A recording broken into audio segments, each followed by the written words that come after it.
فاتحہ۔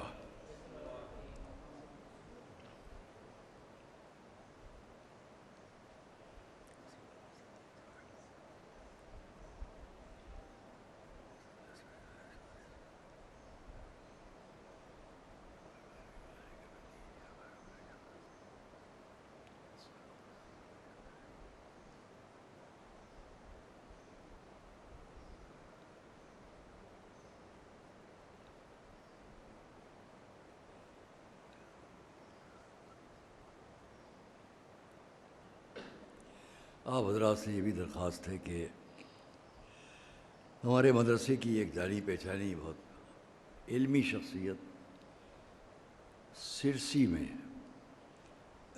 گزشتہ روز حجت الاسلام مولانا اقتدار مہدی صاحب یہاں کے فارغین میں، وہاں ان کا بڑا مدرسہ بھی، بڑے علمی خدمات، کل ان کا انتقال ہو گیا، تو ان کے لیے ایک سورہ فاتحہ۔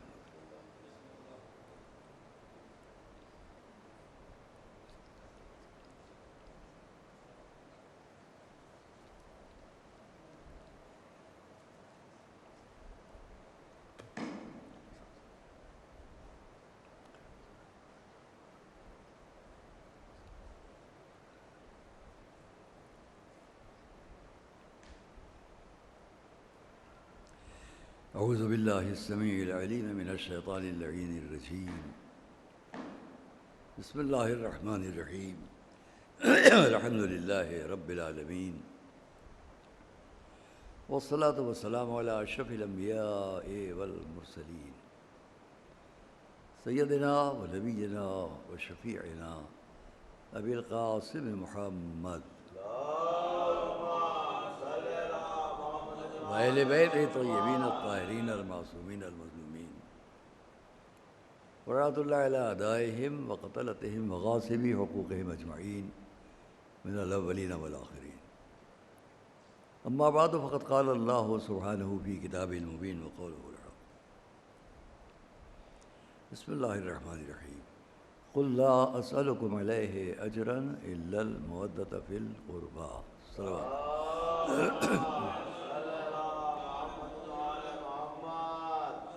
فرید میں آپ یہاں آ جائیے، جگہ ہے آپ کے لیے، مولانا فرید صاحب آ جائیے۔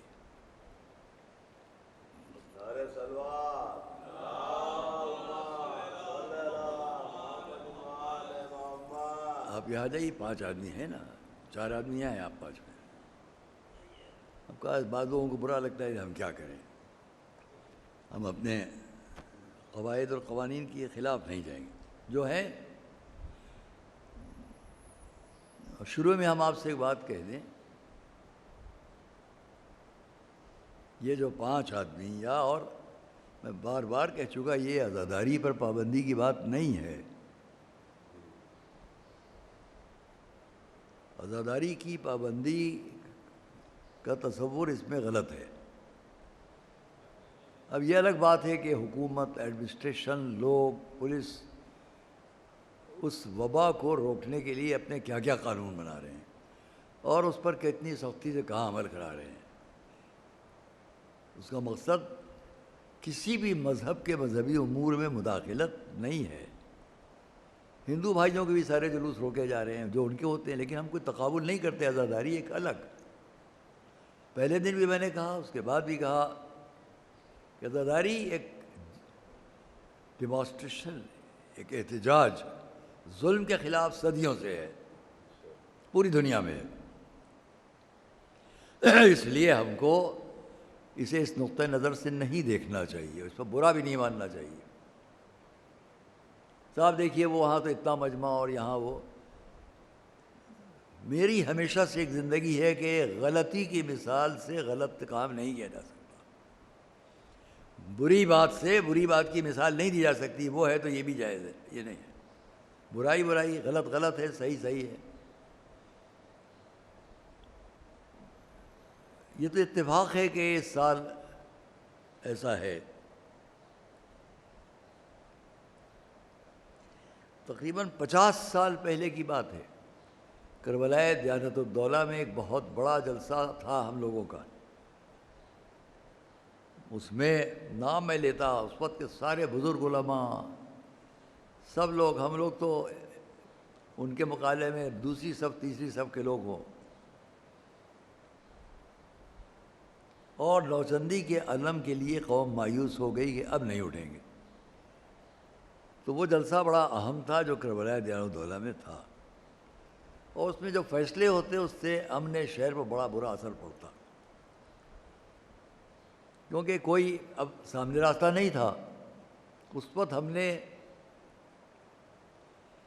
جب ہمیں تقریر کا موقع ملا تو ہم نے ایک بات کہی جو اس ممبر سے ہم شاید آج چوتھی بار کہہ رہے ہیں یا تیسری بار، اس جلسے میں کہی، سب نے پسند کی بات۔ میں بڑے بڑے نام، اس وقت کے تمام قائدین سب موجود تھے۔ اس کے بعد حالات ایسے ہوئے کہ 7-8 سال کے بعد اس مدرسے میں کہا، اسی عشرے میں، آج سے 20-22 سال پہلے پھر کہا، عجب اتفاق ہے کہ گزشتہ سال بھی کہا، یہ بات گزشتہ سال بھی کہی اور آج ہم پھر سے کہہ رہے ہیں یہاں۔ کیا کہا تھا ہم نے 50 سال پہلے وہاں؟ شاباش، سب کو یاد ہے پوری دنیا میں۔ کیسے مایوسی سے ہم نکلیں، اس کے لیے ہم نے اسی وقت دعا مانگی، اور اس مجمع کے سامنے ہم نے وہ بات کہی جو اسی وقت ہمارے ذہن میں آئی۔ ہم نے وہاں یہ کہا تھا کہ جیسے نماز کے لیے وضو ضروری ہے، بغیر وضو طہارت کے نماز نہیں ہے، جیسے حج کے لیے عمرہ ضروری ہے، بغیر عمرے کے حج نہیں ہے، ویسے ہی عزا کے لیے ایک اور شے ضروری ہے، وہ ہے شان عزا۔ وہ فرق اتنا ہے کہ وہاں بغیر طہارت کے، وضو کے، تیمم کے، غسل کے بغیر نماز نہیں ہو سکتی، حج بغیر عمرے کے نہیں ہو سکتا، لیکن عزا اور شان عزا، اس کا فرق سمجھیں آپ۔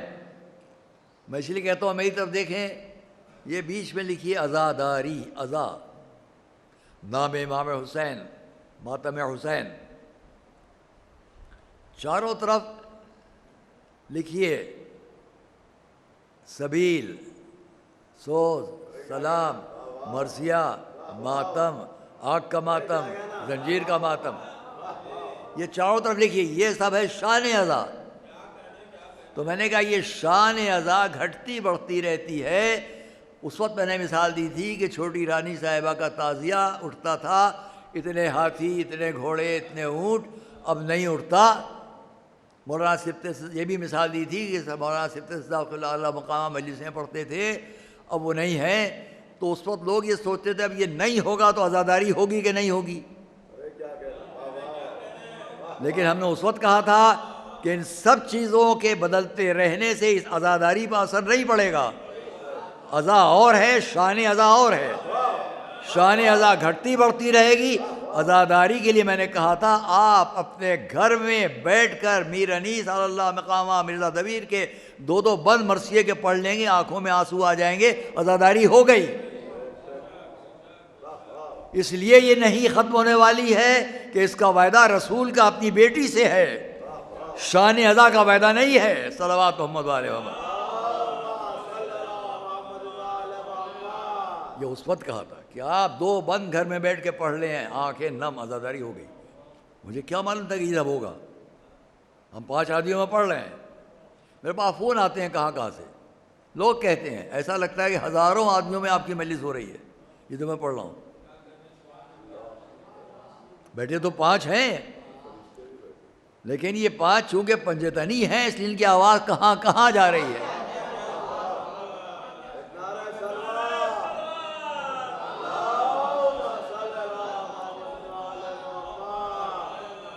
ہم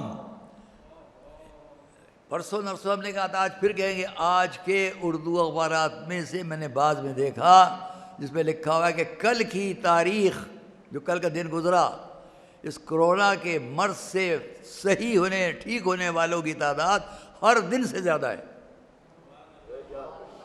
یہی سرخی ہے کہ سب دنوں سے زیادہ کل کی تاریخ میں لوگ ٹھیک ہوئے ہیں، اور سب دنوں سے کم کی تعداد میں کل متاثر ہوئے ہیں پوری دنیا میں۔ میں نے آپ سے 2-3 دن پہلے کہہ دیا تھا کہ چونکہ تذکرہ ہے اس کا جس کی خاک خاک شفا ہے، تو انشاءاللہ شفا ہوتی چلی جائے گی۔ صلوات محمد علیہ وسلم۔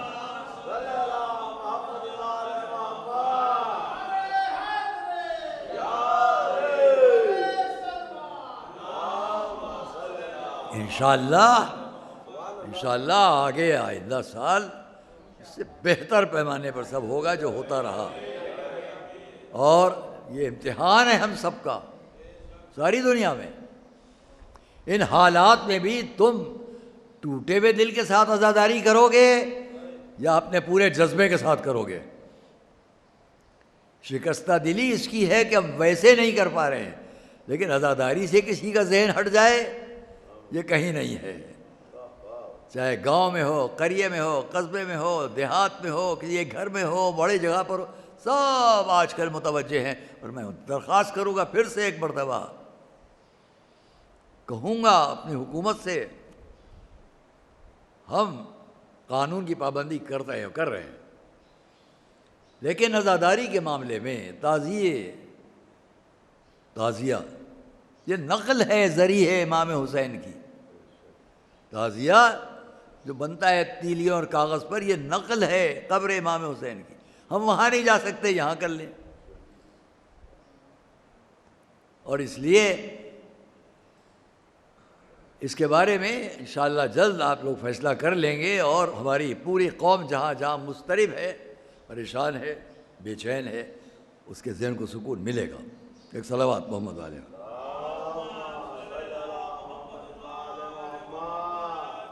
ہم آپ کے سامنے جس سے موضوع پنجتن اہل بیت اور پنجتن کے موضوع 5 تن وجود، یہ ہماری زندگی ہے۔ پہلے دن سے ہم نے آپ سے کہا، اور اس وقت بھی کہہ رہے ہیں اور ہمیشہ کہتے ہیں، کہ اسلام کی عملی زندگی، فکری زندگی، نظریاتی زندگی، عقیدے کی زندگی، مذہب کی زندگی، جن لفظوں میں آپ کہیں، اس سب کو دنیا کے سامنے سمجھنا اور سمجھانا ایک کام ہے۔ سمجھنے اور سمجھانے کے لیے قرآن مجید تفسیر چاہتا ہے، توضیح چاہتا ہے، عملی زندگی مانگتا ہے۔ قرآن یہ تو کہے گا اقیم الصلاۃ، نماز پڑھو، کیسے پڑھو، کہاں کتنی دیر رکو، رکوع سے اٹھے بغیر سیدھے سجدے میں چلے جاؤ، یا سجدے سے آدھے اٹھو بغیر پوری طرح بیٹھے ہوئے پھر سے سجدے میں چلے جاؤ، یہ سب ہمیں کون سکھائے گا؟ جو سکھانے والے ہیں وہ ہیں وہ جو قرآن لانے والے ہیں، ہمارے حضور۔ تو میں نے رسول کی زندگی پر آپ سے بات کی تھی، آج بھی وہی کہنا ہے۔ قرآن، اسلام، دین سب ہم نے سمجھا رسول سے، اور رسول نے، حضور نے ہم سے اور آپ سے کہا کہ اسے تم ہمارے اہل بیت سے سمجھو۔ اہل بیت کے لیے میں نے کل آپ کے سامنے سے پہلے کہا 5 کون ہیں، نام لیے۔ بڑے بڑے مفسرین علماء اسلام نے کیا لکھا کل بتا چکا۔ اب آج آپ کے سامنے پھر یہ کہوں گا کہ ابھی تک میں اس اعتبار سے گفتگو کر رہا ہوں کہ ہمارے حضور پر ہمارا آپ سب کا یہ اعتبار تو ہے کہ وہ رسول ہیں، آخری رسول ہیں، لیکن ان کی پریکٹیکل لائف، عملی زندگی، جس میں جنگ نہیں ہے، خونریزی نہیں ہے، قتل و خون نہیں ہے، ساری دنیا کے لوگوں کا محبت کے ساتھ پیغام، اس کو سمجھنے اور سمجھانے کے لیے ہمیں ان کے اہل بیت چاہیے، کیونکہ ان کی زندگی سے ہم سب سمجھ لیں گے کہ رسول کیا چاہتے تھے، کیا پیش کرتے تھے، کیسا سمجھاتے تھے۔ یہ بات تمام۔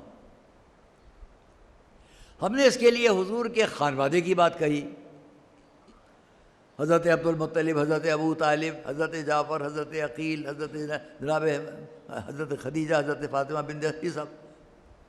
اب آج میں آپ سے یہ چاہتا ہوں کہ ذرا بات کو اور سمیٹ کر میں قریب آؤں. پنجتن کے چاروں طرف کون ہیں جن سے ہم کو یہ اعتبار ہو کہ خود پنجتن کیا سمجھانا چاہتے تھے، اس لیے کہ ماحول کیا تھا، اور اس ماحول میں جہاں ان کی زندگی گزر رہی تھی وہ ماحول کیا تھا. جب حضور کے جد اور اجداد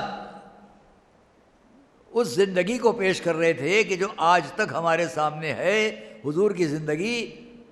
پھر سمیٹ رہا ہوں بات کو کہ جب حضور یعنی ہمارے رسالت مآب ان کی زندگی کو سمجھنے کے لیے ان کے بزرگوں کو دیکھو تو سمجھ میں آ جائے گا کہ حضرت عبد المطلب کیسے تھے، حضرت ابو طالب کیسے تھے، حضرت جعفر کیسے تھے، حضرت فاطمہ بنت اسد کیسی تھی، حضرت عقیل کیسے تھے، حضرت حمزہ کیسے تھے.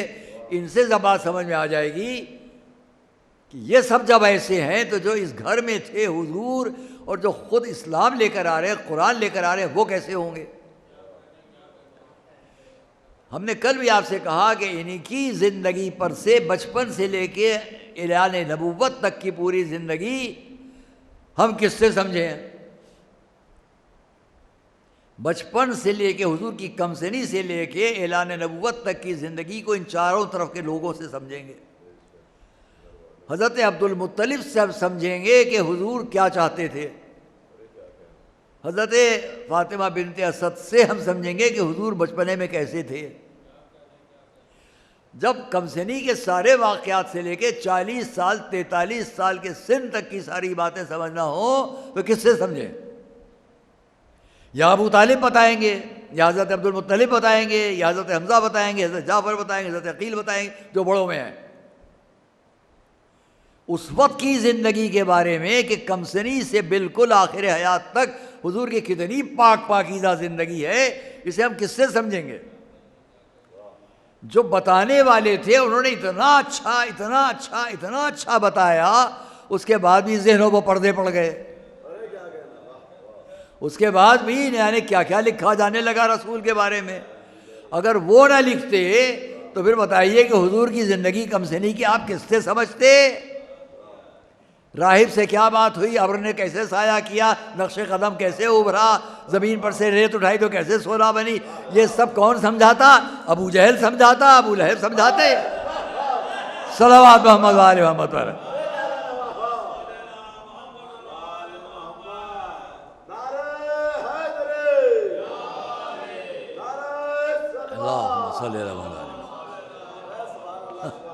اب بالکل ہم قریب آ جائیں. پنجتن پہلی فرد بعد رسول مولا علی،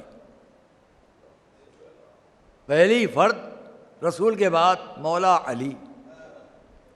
میں مولا علی کی فضیلت میں نہیں پڑھوں گا،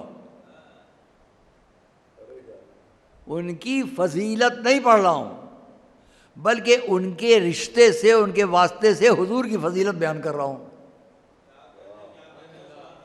ذہن گیا آپ کا کہ نہیں؟ عالم اسلام سے میں یہ کہوں گا تمام مسلمان بھائیوں سے کہ جب میں مولا علی کی بات کروں تو انہی سے سمجھو کہ جب یہ ایسے ہیں تو رسول کیسے ہیں. صلوات پڑھیں آگے کو.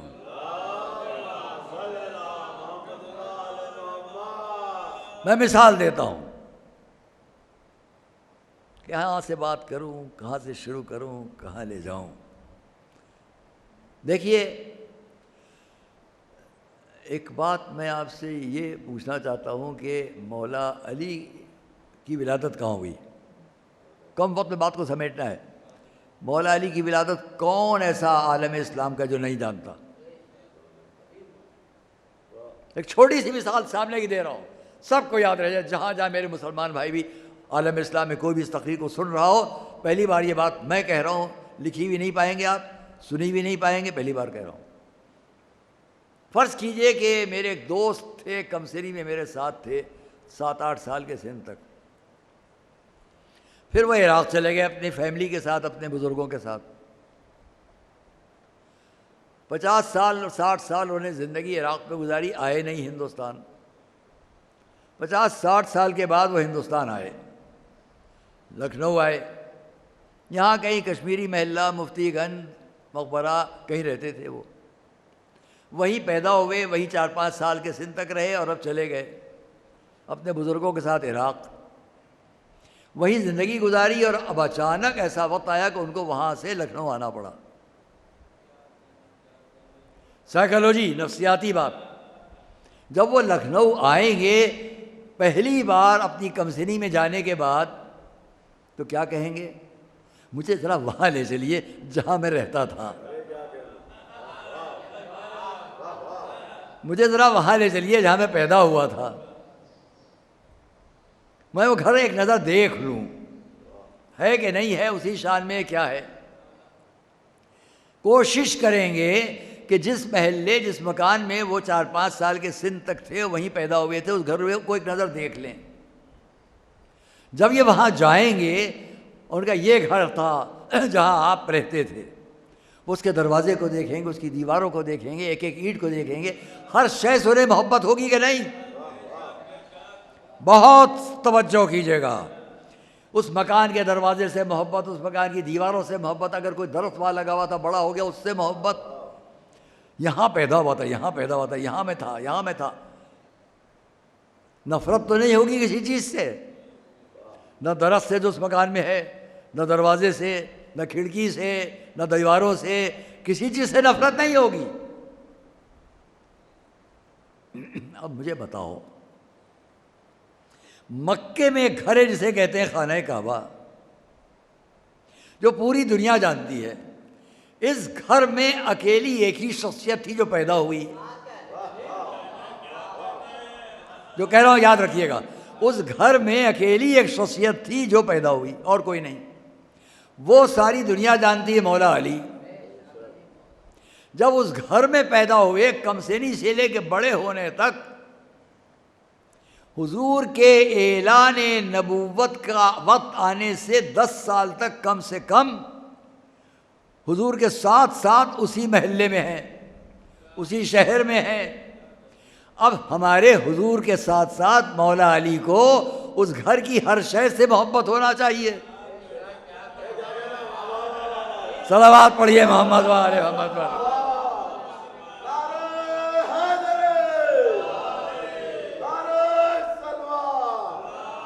ہر شے سے محبت ہونا چاہیے تھی۔ یہ کیا ہوا کہ جب بڑے ہوئے تو ساری دنیا نے ان کے ساتھ ایک لقب تو وہ لکھا جو سب کے لیے لکھتے تھے، رضی اللہ، ایک اور لکھا جو کسی کے لیے نہیں تھا، وہ ہے کرم اللہ۔ یہ کرم اللہ کیوں لکھا؟ اس لیے کہ یہ پیشانی کسی غلط جگہ نہیں جھکی۔ تو 10 سال کعبے کے سامنے سے علی آتے جاتے رہے، کبھی کسی نے نہ دیکھا یہ بھی اچھا ہے، وہ بھی اچھا ہے، وہ بھی اچھا ہے، کسی کو اچھا نہ کہہ کر بتلا دیا۔ اب پہچانو، جب میرا حال یہ ہے تو میرے رسول کا حال کیا ہوگا؟ صلوات محمد و آل محمد پر۔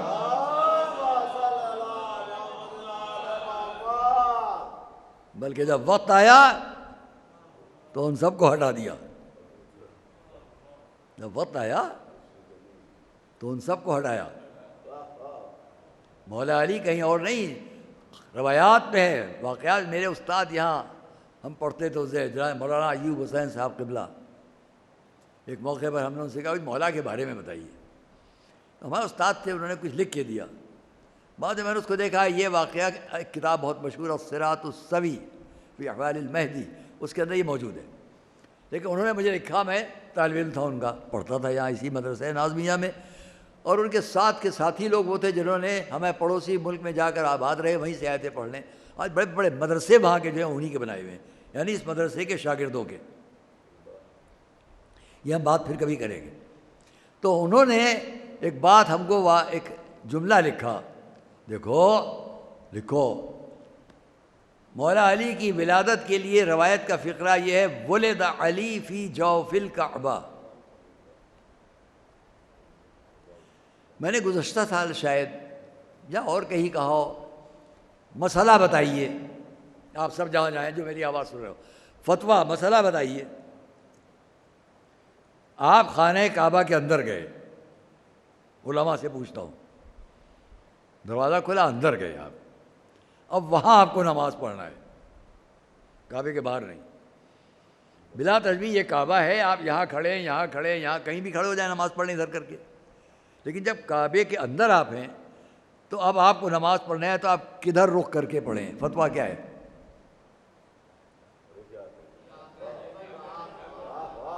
اس کے لیے علماء اسلام نے لکھا، جب کعبے کے اندر جاگے چوکور، جب یہاں نماز پڑھنا ہو تو یہاں کھڑے ہو کے اس دیوار کے قریب کھڑے ہو کے مت پڑھو، یہ دیوار وہاں کھڑے ہو کے مت پڑھو، یہ دیوار وہاں کھڑے ہو کے مت پڑھو، وہاں کھڑے ہو گئے منہ کر کے ادھر نہیں، یہاں کھڑے ہو یہاں سے منہ ادھر ہو، یہاں کھڑے ہو یہاں سے چہرہ ادھر ہو، وہاں کھڑے ہو وہاں سے رخ ادھر ہو۔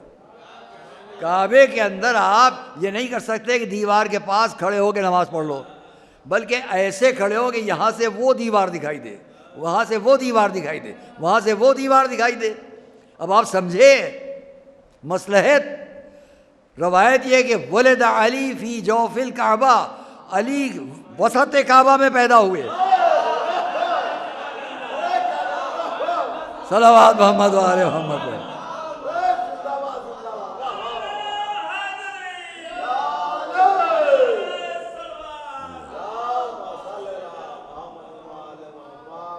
تو ہمیں یہ کہنا ہے کہ جب مولا علی کیا، یہ بھی میں نے بہت پہلے کبھی پڑھا ہے، کسی اور موضوع کے تحت پڑھا، آج میں اس موضوع کے ساتھ بیان کر دوں۔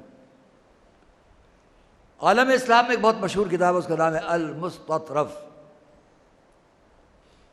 دلیل ثبوت، المستطرف۔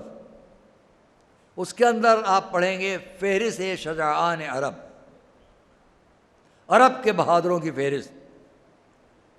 میں نے خیال کیا، میں پڑھتا تھا مسئول الواعظین میں، وہ کتاب میرے ہاتھ آئی، الماریاں یہاں سے وہاں تک پیچھے جاتے تھے، چھپ چھپ کے نکالتے تھے کتابیں، اس کے اندر ڈھونڈتے تھے، جو چیز ملتی تھی دوسروں کو بعد میں بتائیں گے، کتاب نہیں بتائیں گے، تاکہ معلوم دیجیے ہم نے ڈھونڈا، یہ آپ نے ڈھونڈا، یہ آپ نے، تو ہمیں ملا یہ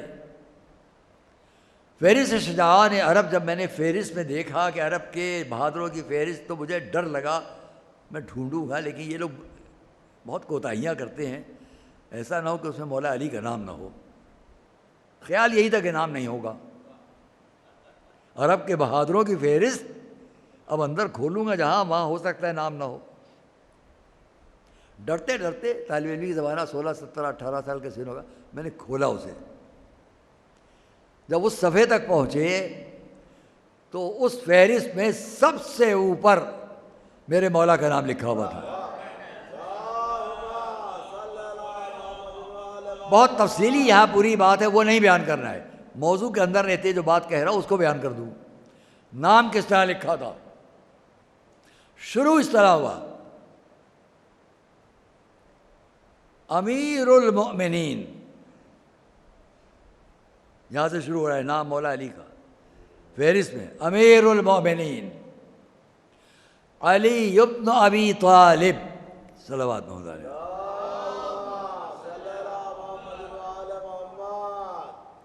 امیر المؤمنین علی ابن ابی طالب رضی اللہ تعالی عنہ وکرم اللہ وجہہ، یہ دونوں لقب وہاں لکھے ہوئے ہیں۔ اس کے بعد اور آگے ہے آیت، آیۃ من آیات اللہ معجزۃ من معجزات رسول اللہ، صلوات محمد علیہ۔ ایک صلوات بھیجیے سب محمد علیہ۔ میں نے کیوں کہا کرم اللہ وجہ؟ عام ہے۔ عزیزان گرامی، مورخین نے لکھا ابرہہ کے واقعے کے بعد جب تک کہ سن ہجرت طے نہیں ہوا، عام الفیل کہلاتا تھا وہ دور، والا سال کیلنڈر، اس میں 30 عام الفیل، ابرہہ کے عذاب نازل ہونے کے 30 سال کے بعد مولا علی کی ولادت ہے، اور 40 اسی سال جب ابرہہ پر عذاب آیا میرے حضور کی ولادت ہے۔ 30 سال کا فرق ہے حضور کی ولادت سے مولا علی کا۔ 40 سال کے سن پر حضور نے اعلان نبوت کیا، یہ 10 سال، کم سے کم 10 سال رسول بھی مکے میں ہیں، علی بھی مکے میں ہیں، دونوں ایک ہی گھر میں پرورش پا رہے ہیں، الگ الگ نہیں ہیں، دونوں ایک ہی گھر میں ہیں۔ اب خدا را مجھے بتاؤ، جب علی کی پیشانی نہ جھکے تو کیا رسول کے لیے کیسے ممکن تھا؟ علی سے رسول کو پہچانو، صلوات محمد وآل محمد پر۔ اور اس لیے جب رسول کو حکم ملا فاصدع بما تؤمر، اب آپ پہنچائیے جو باتیں آپ کو پہنچانا ہے، زحمت تمام کیجیے، اپنی زحمت اب آپ اٹھائیے کہ اپنی رسالت میں نبوت کو پہنچائے۔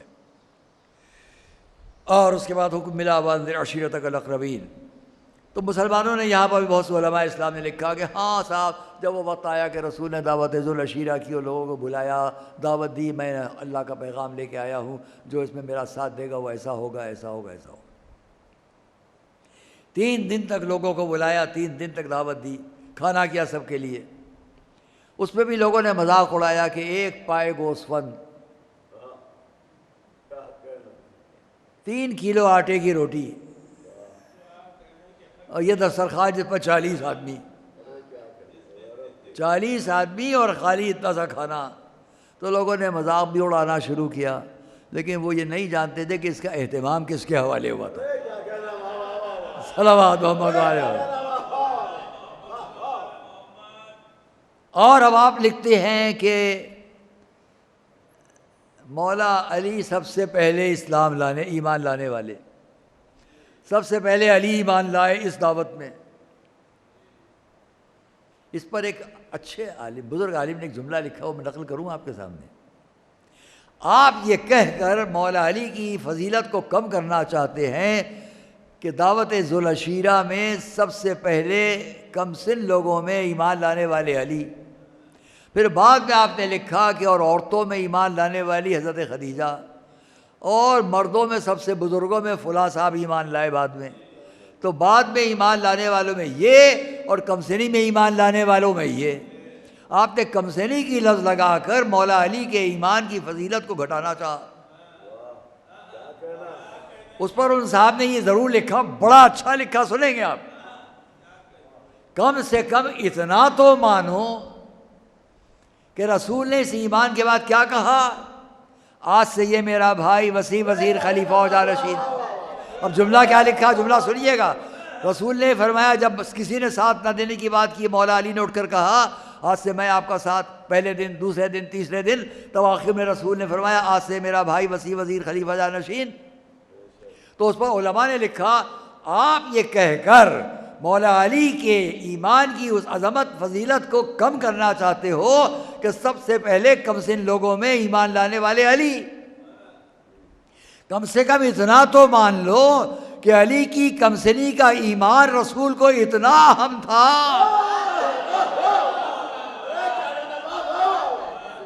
اور دوسرا فقرہ بھی سن لیں جو بڑا اچھا ہے، کوئی بھی رسول کا ساتھی ایسا نہیں ہے جس نے 40 سال سے سن سے پہلے اسلام قبول کیا ہو۔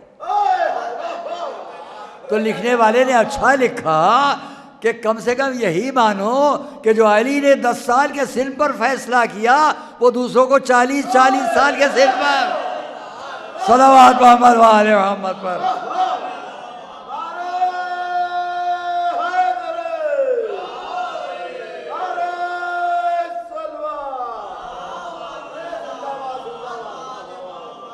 ایک اور صلوات محمد وآل محمد پر۔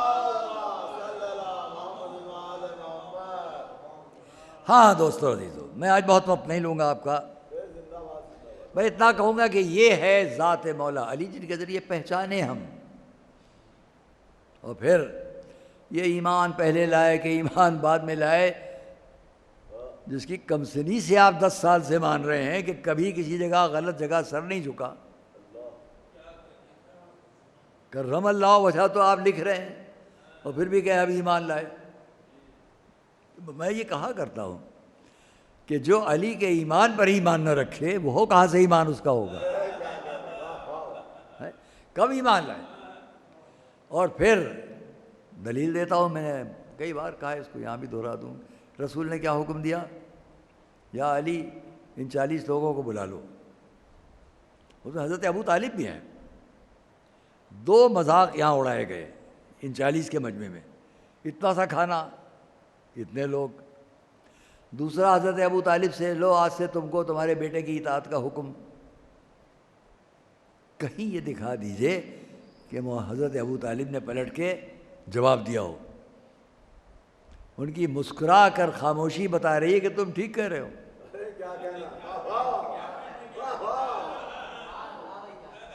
اس کے علاوہ اس 40 سال کے سن پر تو اعلان ہو رہا ہے، اور 10 سال کے سن سے، اس سے 10 سال پہلے سے علی ساتھ میں ہیں. کم سنی سے ایک ہی گھر میں ہیں، جہاں رسول ہے وہاں علی ہے، جہاں علی ہے وہاں رسول ہے، کیونکہ دونوں ابو طالب کے گھر میں ہیں. دونوں حضرت ابو طالب کے گھر میں ہیں، انہی کی پرورش ہے، انہی کی سرپرستی ہے. اب جب رسول نے فرمایا اے علی جاؤ، 40 آدمیوں کی یہ فہرست ہے، ان کو بلوا لو اور ان کے لیے کھانے کا انتظام کر لو. کیا کھانے کا انتظام کیا جائے یہ انتظام کر لو. آپ سب غور کریں کہ مولا علی، بعض روایات 13 سال کا سن، بعض روایات 10 سال، ہم 10 سال مانتے ہیں. مولا علی نے 1 پائے گوسفند، 1 ران بس، اور 3.25 سیر کلو آٹے کی روٹی. کہیں مجھے یہ دکھائے کوئی شخص کہ جب رسول نے علی سے یہ فرمایا ان 40 کو بلاؤ، یہ کھانے کا انتظام کرو، کہیں دکھا دے کوئی کہ مولا علی نے پلٹ کے پوچھا ہو یا رسول اللہ بلا رہے ہیں 40 لوگوں کو، ایسے ایسے عرب کے کھانے والے لوگ، اور آپ منگوا رہے ہیں کھانا اتنا سا. کہیں سوال نہیں ملے گا. اس کا مطلب یہیں سے پہچان لو کہ اعلان تو بعد میں ہوگا علی رسول پر کتنا اسلام اور ایمان رکھتے تھے. صلوات محمد وآل محمد پر.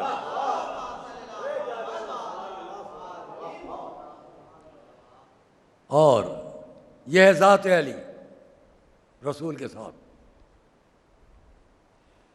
پہلی دعوت ذوالعشیرہ، اس کے وقت، اس وقت سے لے کے پھر آگے کی پوری زندگی، کیا زندگی، کیا زندگی، کیا زندگی ہے. جہاں علی ہیں اور رسول ہیں، رسول ہیں اور علی ہیں. اور ہم اس لیے مجالس میں جب ذکر کرتے ہیں اہل بیت کا تو بہت سے لوگ کہتے ہیں کہ بڑھا دیا. توجہ کیجیے گا، ہم رسول کی ذات سے مولا علی کی ذات کو یا اہل بیت کو بڑھاتے نہیں ہیں. ان کے ذریعے ہم یہ بتانا چاہتے ہیں جب یہ ایسے ہیں تو رسول کیسے ہیں. لہذا کوئی یہ نہ کہے جب یہ ایسے ہیں تو خود رسول کی ذات کیا ہے. اور اسی لیے میں ایک صلوات محمد علیہ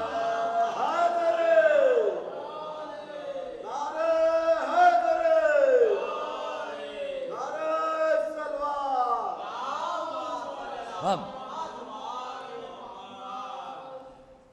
تمام مواقع پر یہ ذہن لوگوں کا ہوگا، کیونکہ یہاں بڑھانے گھٹانے کی بات نہیں، سمجھنے سمجھانے کی بات ہے. جب حضور نے خود فرما دیا کہ میں ان سے ہوں، یہ مجھ سے ہیں، تو اب گھٹانے بڑھانے کی بات ہی ختم ہے. ہمیں رسول کو ان سے پہچانوانا اور ان سے رسول کو پہچاننا. اور دعوت ذوالعشیرہ سے پہلے کون سا ایسا موقع ہے کہ جہاں پر رسول ان کی ذات سے نہ پہچانے جائیں؟ خمار بارہ وگی کا ایک شعر ہمیں یاد آتا ہے، اور وہ جس پر انہوں نے اس بات کو کہ علی کیا ہیں، محمد شناسی، ماشاء اللہ، محمد شناسی نہیں کھیل یارو، محمد کو یوں تو سبھی جانتے ہیں. میں ان کے 6-7 اور کل جو دن آ رہا ہے پڑھنے جایا کرتا تھا، آپ لوگ یاد ہوگا یہاں آ کے پڑھتے تھے آج کی تاریخ. اور ایک مرتبہ نے اسی ممبر سے اعلان کیا تھا کہ اس ممبر کے طفیل انہوں نے باتیں ترک کر دی اور ہاتھ نہیں لگایا، قریب بھی نہیں گئے. یہ ان کی عظمت تھی. یہاں سے کہا، اس ممبر سے ریکارڈ ہے ان کا، محمد شناسی نہیں کھیل یارو، محمد کو یوں تو سبھی جانتے ہیں، علی کیا ہیں یہ جانتے ہیں، محمد ہے کیا یہ علی جانتے ہیں. صلوات صلوات محمد والے.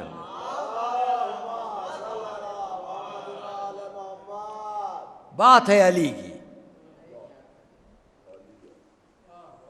آج کی تاریخ ایک اور علی کا ذکر کروں گا، ہمیشہ کرتا ہوں، علی علی۔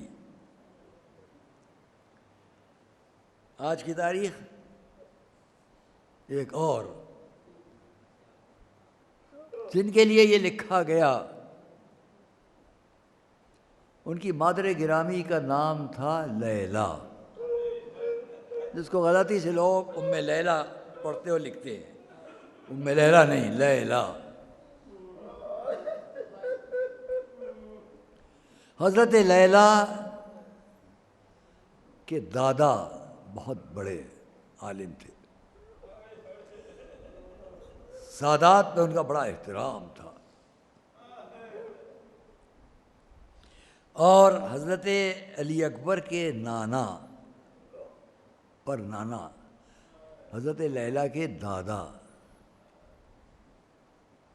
ان کے بارے میں یہ ہے کہ وہ بہت ہی حسین اور جمیل، اور اپنے وقت میں لوگ کہتے تھے کہ حضرت عیسیٰ کی سب سے زیادہ شبیہ اگر کوئی ہے اپنے وقت میں تو حضرت لیلا کے دادا، یعنی حضرت علی اکبر کے پرنانا، مکمل شبیہ تھے حضرت عیسیٰ کی، اور خود حضرت علی اکبر تاریخ کہتی ہے کہ مکمل شبیہ تھے خود رسالت مآب کی۔ اب آپ خیال کریں، جو ایسا بیٹا ہو اس کی ماں کے لیے کتنا فخر، میرا بیٹا، میرا علی اکبر کتنا حسین، کتنا جمیل، اور خالی یہ نہیں کہ صورت، شکل، وجاہت، حسن، خوبصورتی، قد و قامت، یہ نہیں صرف، بلکہ تاریخوں میں خلق اور اخلاق، بات کرنے کا انداز بھی رسول جیسا تھا، مکمل جیسے رسول آگے سامنے۔ اور اسی لیے میں آپ کو قبل اس کے کہ مصائب آگے پڑھوں فقرہ یاد دلا دوں ہمارے آپ کے مولا امام حسین کا۔ جب کربلا میں حضرت علی اکبر آئے، بابا میدان میں جانے کی اجازت عطا ہو، اس وقت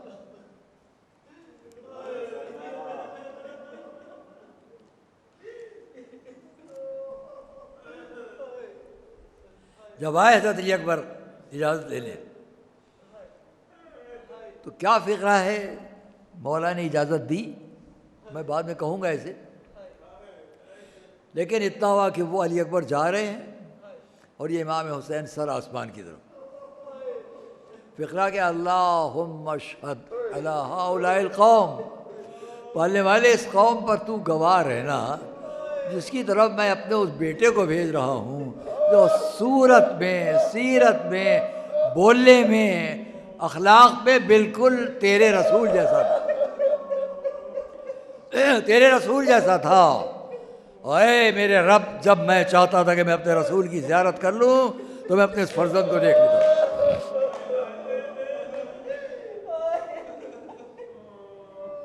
کوئی کمی نہ رہ جائے آج، اس لیے میں نے بہت پہلے بات شروع کر دی ہے۔ وہی علی اکبر، آپ نے ابھی سب کی کم سنی سنی،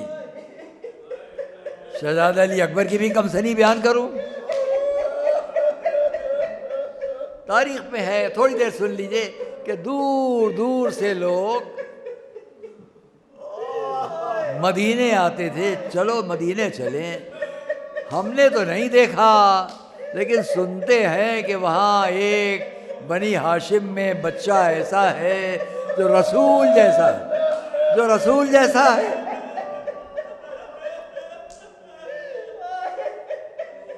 اسی میں ایک واقعہ، بس ایک صحرائی عرب آیا، مدینے آیا، تھوڑا سنیں، مدینے آیا اور اس نے آ کر امام حسین کی خدمت میں پہنچا، لوگ بیٹھے ہیں ملنے والے، وہ ادب سے سامنے کھڑا ہے، امام نے نظر اٹھائی، اے بھائی تم کیا چاہتے ہو؟ کہا آقا بہت دور سے آیا ہوں، کہا کیوں آئے ہو؟ کہا آپ کے فرزند کے حسن و جمال کے تذکرے سنے ہیں، چاہتا ہوں ان کو میں دیکھ لوں۔ یہاں مورخین نے لکھا کہ جب ایسا وقت آتا تھا تو گھر کے اندر حضرت لیلا علی اکبر کو سجاتی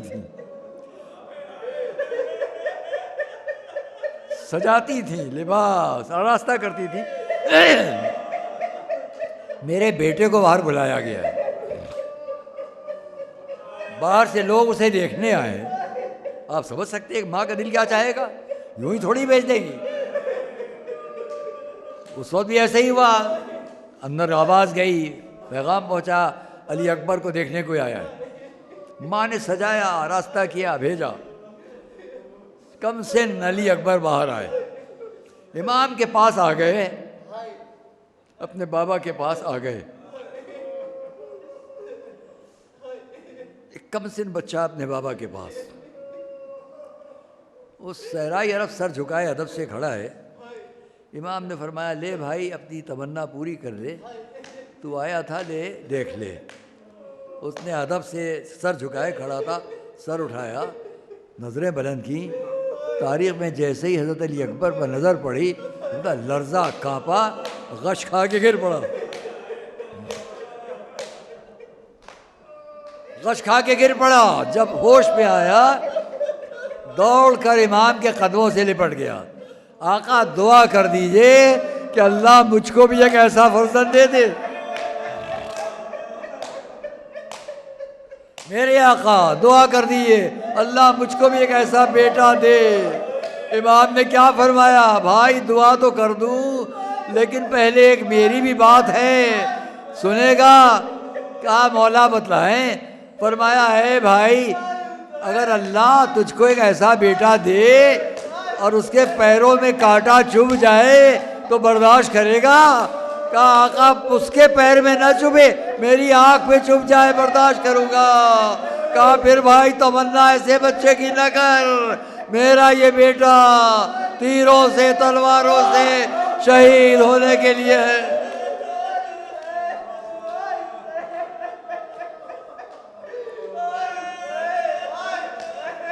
عزیزان گرامی، وہی علی اکبر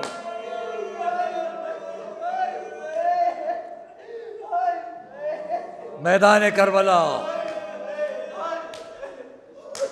ایک ایک کا لاشا لایا گیا، یہ صحابی، یہ حبیب، یہ مسلم۔ اب علی اکبر آئے، بابا فرمایا بیٹا جا رہے ہو پہلے اس ماں سے رخصت ہو لو اور اس پھوپھی سے رخصت ہو لو جن کا تم پر بڑا حق ہے۔ خیمے تک آئے، ایک ایک بیوی سے میں وقت نہیں ہے، اتنی صلاحیت استعداد اس وقت نہیں ہے، کیفیت نہیں ہے۔